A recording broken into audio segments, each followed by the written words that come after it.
Hi everyone, and welcome to my channel. Today I'm going to feature my favorite Amazon products. So I'm going to start out with my beauty room.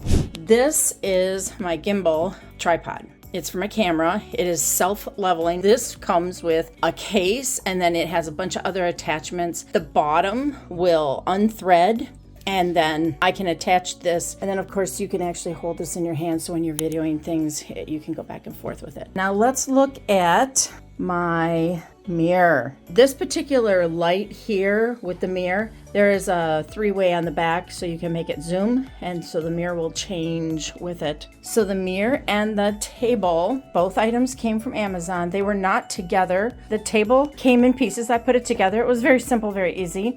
And then we have our box light, which comes in a pair and has cases, sandbags, all that. It's a professional. Wasn't very much money. Most of these things I don't spend over $100. Here is my beautiful pink chair. It is adjustable, has a lever on the other side there, and it will lift it up and down, and it is great. Nice little room behind me. That's my favorite pink throw sweater. And then of course I have some pictures there that I have to do. My little hydrangeas in their vases, I picked that up from Amazon also. I love it. It just looks beautiful in here and makes it look really homey. And then my picture. I love this progressive photos of it.